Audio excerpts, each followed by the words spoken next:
Welcome to MTM TV News Magazine, where we bring you current affairs in a Christian context. I am Alicia Taylor. Coming up in our news, Brigham Young University, Hawaii has crushed a rising freshman's plan of attending her dream university this fall because she has not received the COVID-19 vaccine for medical reasons.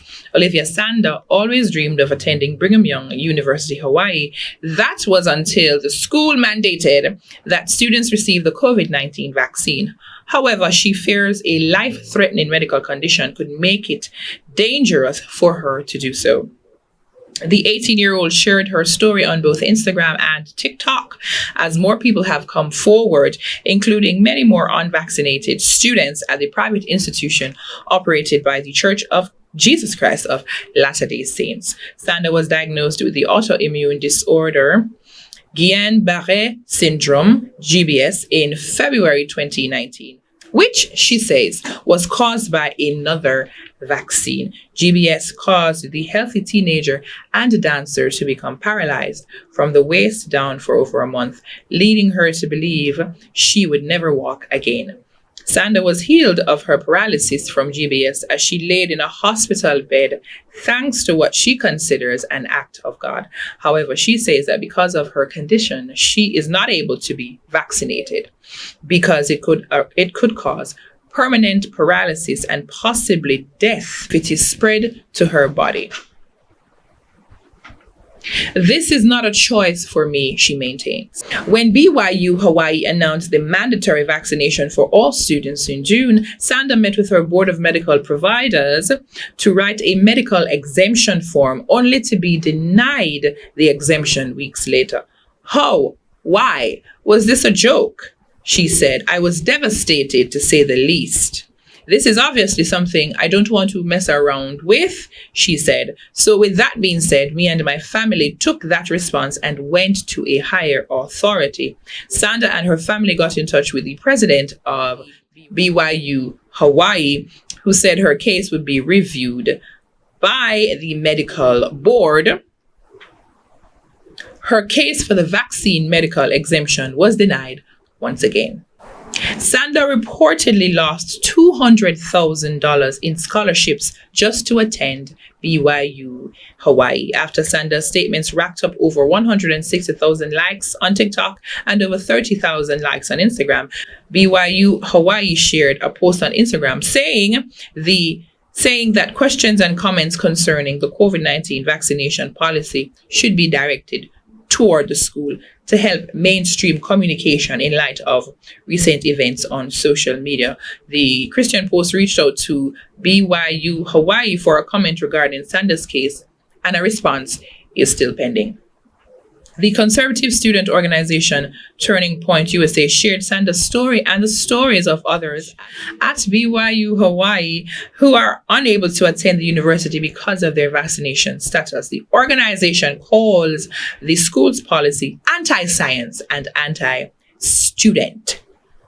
TPUSA has started a No Forced Vax campaign to help students who are being forced to choose between receiving the vaccine or their ability to attend school. Analysis of data from the vaccine adverse event reporting system shows that 100 people reportedly developed GBS after receiving the Johnson & Johnson COVID-19 vaccine. An FDA official told Health that of the 100 cases, 95 were labeled serious and required hospitalization. At least one person died. However, the GBS CIDP Foundation International cautioned that the VAERS system is a passive reporting system. Past students have shown that some patients who were initially reported as having GBS were later determined to suffer from another disorder.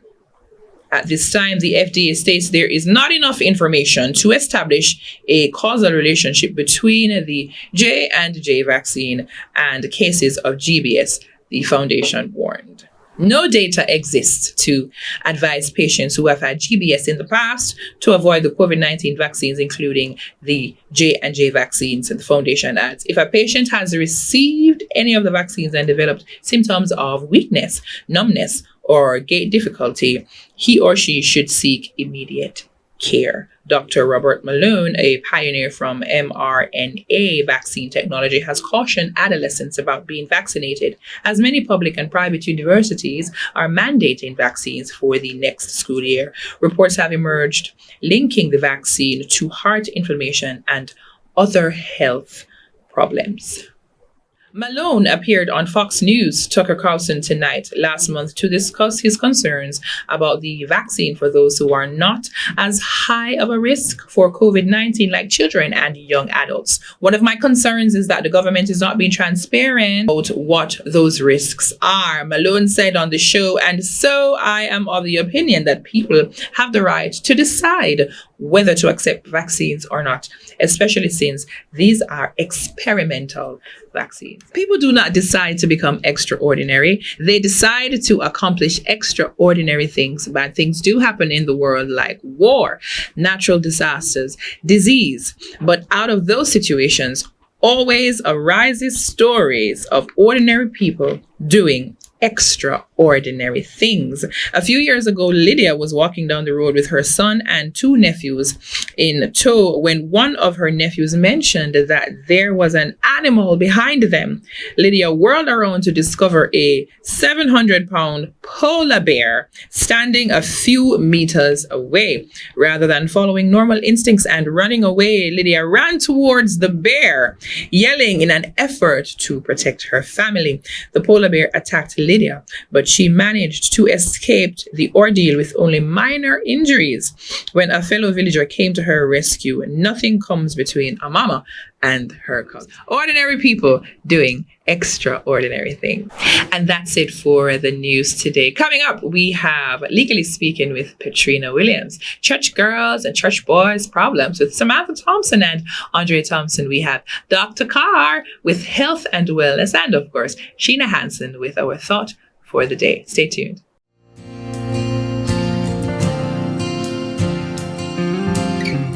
Welcome to Legally Speaking. My name is Petrina Williams, attorney at law and mediator. Now remember, whatever is discussed in this space is in no way intended to give you legal advice. If you need legal advice on a matter, please seek the services of an attorney at law. Now last week, as promised, I told you I'd be speaking about mediation this week, and it is quite interesting that an article was recently published in a local newspaper wherein Michael Phillips, who is a chairman of the Jamaica Administration and Appropriations Committee, he mentioned that there's an extensive backlog in court, mainly because persons don't know of there being other methods of resolving their disputes, one of those methods being mediation.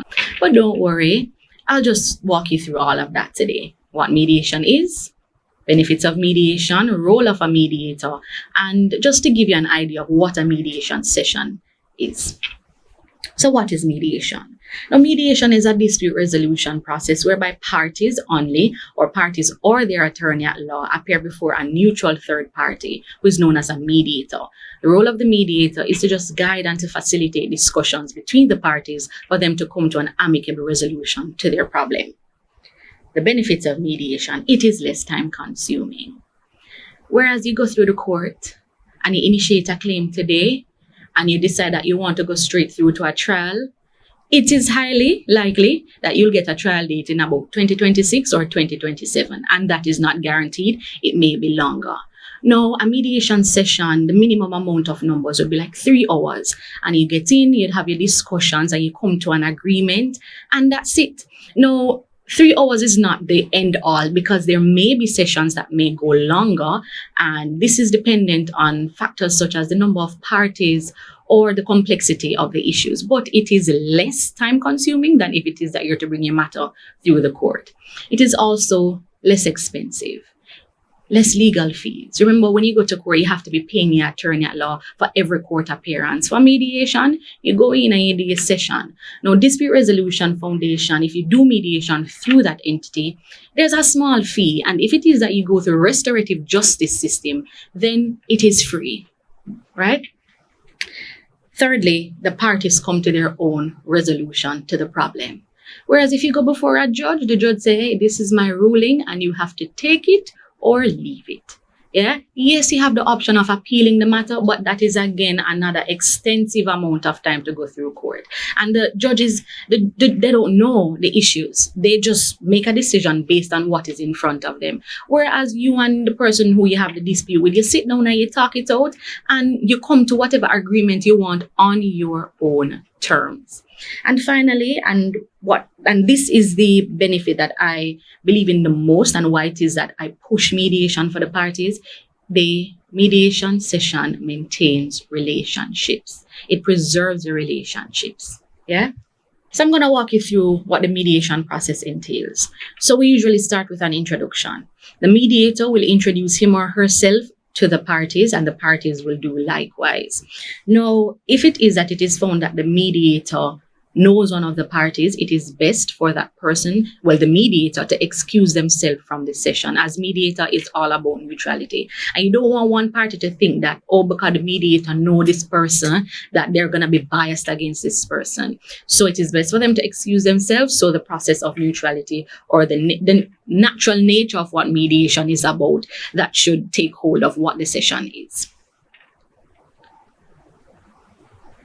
There's also the authority to come to an agreement. The mediator has to ask if the persons before him or her have the authority to come to an agreement. Let me give you an example. Mary has a daughter named Pam, and Pam is a tenant of John. So Pam and John have a landlord and tenant relationship. Mary cannot come to a mediation session for an issue between the landlord and the tenant.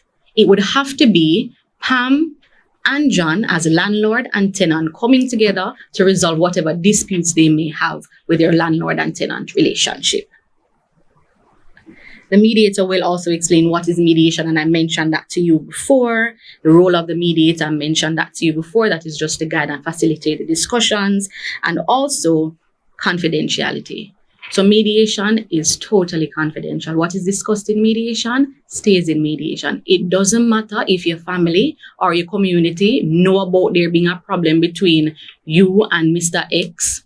Once it is that the matter reaches to mediation, you have to sign that you agree that this information, everything that is discussed, will be held in confidence.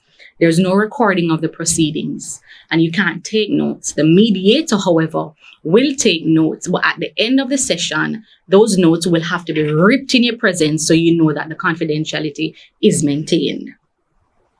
Mediator will also explain how the session will progress, who will talk when, what will happen after what, and so forth. And will also establish ground rules, simple ground rules. Be respectful, listen to one person when the other person is speaking, and to just, maintain some form of cordial relationship while in the session. Now, in mediation, you might have what is known as a caucus. So a caucus is where the mediator will take each party in a private session and have a discussion with that party. This can be done for a variety of reasons. Sometimes the mediator will pick up that, this person is uncomfortable, or there's something that the person wants to say, or a person is, tight-lipped about something. Bring them in the session, talk to them to find out, what the issue is and why it is that they're behaving the way they're behaving, or maybe there's something that the person wants to say out of the hearing of the other disputant. And whatever is discussed in the caucus is totally confidential. The mediator cannot bring the information discussed in the caucus back to the general session unless that person gives the mediator the authority to do so. So there you have it. What mediation is, benefits of mediation, and I walked you through what mediation is like. So the next time you have a problem, try mediation. Yes, don't allow litigation or the court to be your first choice. Decide whether you are in a position with the party to just talk things out and to settle the matter. Yeah? I'll see you next week. Thanks for joining me.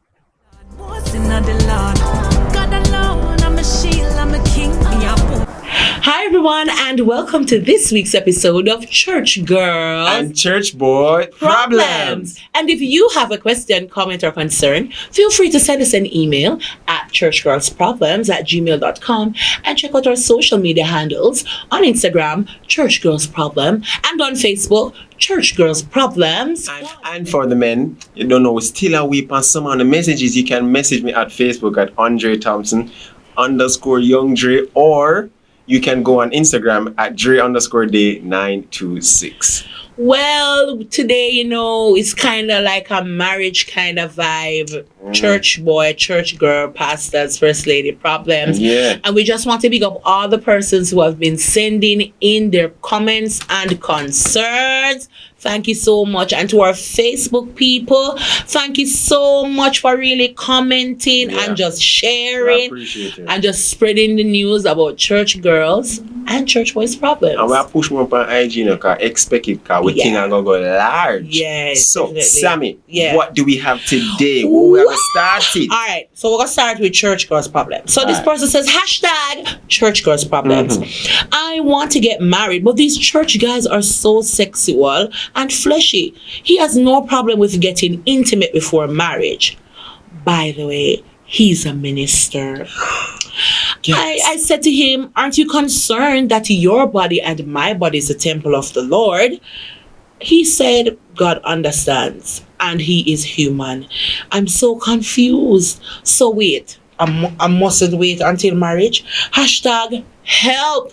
Hashtag godly dating. Hashtag waiting with my legs closed. Hey. Hashtag I'm so disappointed in these church boys. Yeah, good. So what do you think about this? My please say, what a minister, going good at all. And that's the main thing. It's sad. Yeah, And it is a bad perception of my what church is about and what godly dating should what be like. Christians on a whole are about. Because Yes. they come first. And to know that he's a leader as well, and he's thinking like, God understands. That's a very Bro, poor come thing on, to that's say. pretty Come sad. on, you mean to tell me that the grace of God not strong enough to keep you from falling? If you can't keep Jesus and keep power, I can't keep you, sir. Hello, thank you. So this person on Facebook says, God said to flee fornication. Bye-bye. And the person says, run, Forrest, run! running emoji. Listen, big up to all of our viewers on Facebook. Thank you for Yeah, man. commenting, Yeah, everybody. We appreciate you. Gonna come bad. But listen, the Bible tells us what to do. The Bible Yeah. says flee fornication, and the Bible also says better to marry than to burn. Yeah. But, the grace of our Lord is capable to help us to control these urges. Amen. And for those persons who trying to pray these urges away, remember people pray with the urge, I've heard Scared. of stories. We I've are heard of human stories. beings, and it is a part of our Yeah. nature Yeah. to want those things, because guess what? It is natural. We just have to learn how to control ourselves, right? You know angel. You is no angel, sir or madam. And also, kind of remember, the Bible also says that fornicators, whoremongers, liars will not. Adulterers too, because I want to Adultery, marry. I Lord want to Jesus, keep up the Father nastiness. Only shall not enter the kingdom of heaven. No. So we give a warning. You're here already. Make a move on there. So this one says, hashtag pastor problems. A member of my congregation helped us to purchase some equipment for our sanctuary. An argument happened between this person and another person, and their behavior was very inappropriate. So the person, one of them, decided that they are going to leave the church. I reprimanded both of them, and I told them the behavior was not right. And as children of the light, we should behave respectably. Both were reprimanded. One decided to leave, and the other one is still here at church, growing in grace. Amen. Hashtag I can't be bought. Hashtag Christ is the owner for the church. Hey. Hashtag be teachable. Hashtag Lord, touch your people. Touch them, God. Touch them. Listen, you see, sometimes if a person is giving a very large donation to church, them feel like say them supposed to tell pastor how church for run. And them feel like them can say to the pastor, say, all right, do this and do that. When He is the actual shepherd. You never seen in the Bible where shepherd have no sub-shepherd or arch-shepherd who to tell them what to do because you're donating to the flock or whatever it is. Amen. As people, we must learn that if we're giving something unto the Lord is going to bless you. Don't tell God what to do with the money where He bless you with for blessing people. Yeah? By the way, the church is not a stock that you can just throw donation or invest in and you have a huge share that you have a say. Right. That's not how it works. That's crazy. And the Bible telling about people who say like that, they have already received their reward. Bad art. Remember when Jesus gave the story of the parable of the man that gave the great sum and did the prayer, and Lazarus who was there, I don't remember exactly. Yeah, the rich man and the rich man and the poor man, right? And God said that, me not even listen to you because your heart no good, your heart no dead. But instead, the poor man who didn't have much gave his last and his all. heart. And he entered. You see that now? Listen, we are preaching upon church girls and church with problems, you know. Big up the pastor and big up the person who was reprimanded and stayed. Oh yes, of course. Very teachable. Anyway, so here is a church marriage. This is going to be a hashtag marriage problem. Church folk, and tell me, come close and make we can talk about this, you know. So, church folk would rather a married couple break up behind closed doors, sleep in separate beds, and live separate lives while acting married in public than to end the marriage and move on with life. I know too many happy, divorced people and miserable married people to do that. Hashtag take off the mask. Ooh. Hashtag I am fake. Hashtag talk truth. Oh yes. Thank you so much everybody for tuning in today. Afi said this was very kind of close to heart for all of we. And guess what happens? If you are having a huge challenge in your marriage or whatever it is, all hope is not lost. Amen. Go back to the Word of God. Go back and read the scriptures. And the scriptures have the antidote to your problem. And remember, Jesus loves you. He always does. Always. So even when you're full of a fault, He still loves you. Yeah. Thank you so much for watching us today. And if you have a question, comment, or concern, send us a DM now or send us an email. Have a great day.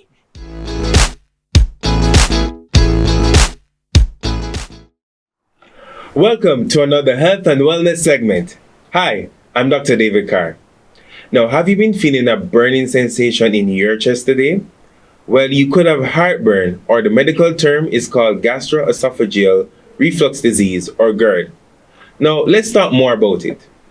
Now, you may be asking me, Doc, what is GERD? Now, GERD is a digestive disorder that affects the ring of muscle between the esophagus and the stomach. And remember, the esophagus is a structure that connects to the stomach. Now, this ring of muscle is called the lower esophageal sphincter. Now, when you have GERD, you can have heartburn or acid indigestion.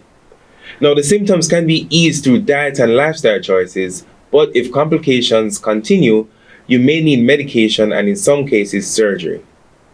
Now, let's talk about the causes of GERD, and I'll now ask you to look at the image that's on your screen before you. Now, the term gastroesophageal refers to the stomach and the esophagus. Reflux means flow back or return. Now, putting the two terms together, gastroesophageal reflux is when what's in your stomach backs up into your esophagus. Now, for the image to your left, you see normal digestion. Now, your esophageal sphincter opens to allow food into your stomach.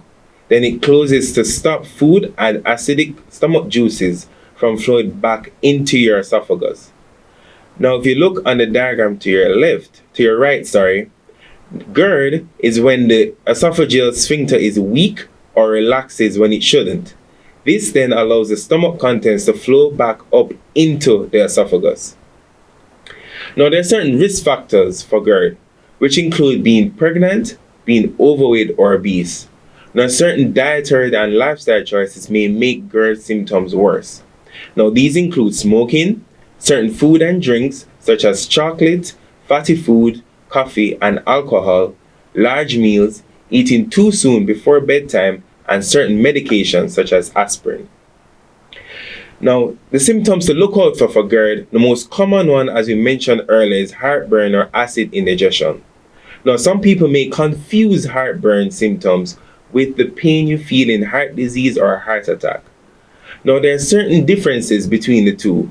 One difference is that for certain pain that you experience with heart disease, it can be aggravated with exercise and relieved with rest. Now, for heartburn symptoms, it's likely to go with exercise. But you may not know the symptoms. That's why it's important to consult your doctor if you're experiencing any chest pain. Other symptoms to look out for, you may have nausea, trouble breathing, trouble swallowing, a feeling of lump in the throat, for example. If you have acid indigestion in the night or acid reflux, you may have a lingering cough, asthma that comes on suddenly or gets worse, or sleep problems. Now, if you have GERD, which is long-standing, there are certain complications which may arise, and we look at two. The first complication is that you can develop an ulcer in the lining of the esophagus. So because of the stomach contents from the acid from the stomach, it causes the lining to be eroded and it can form a sore.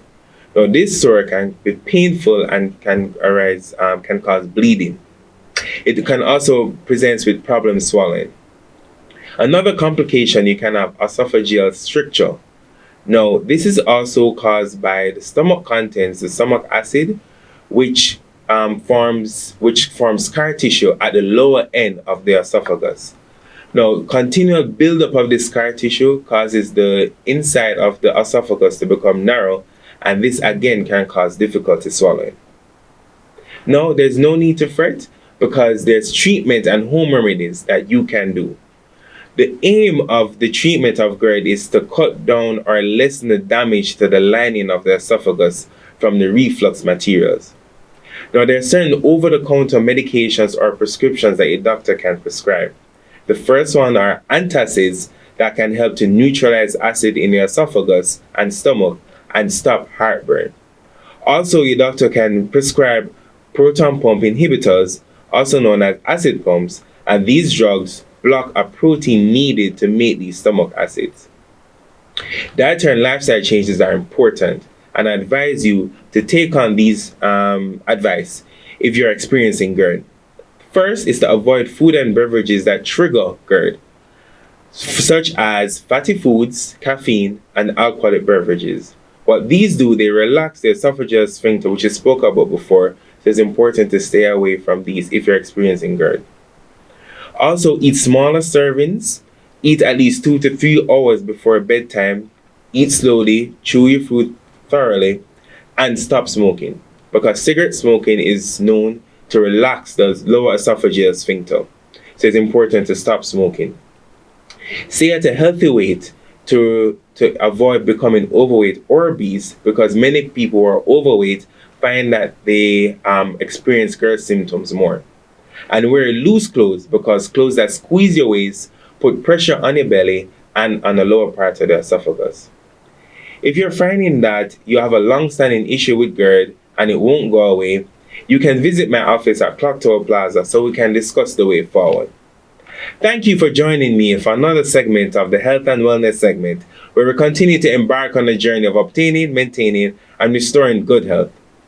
Please follow me on YouTube and Instagram at Dr. David Carr and on Facebook at Dr. David S. Carr. Remember to send me any questions you may have at my email address at drdavidscar@gmail.com. Join us next time. And remember, God desires us to be prosperous and to be in good health, even as our souls prosper.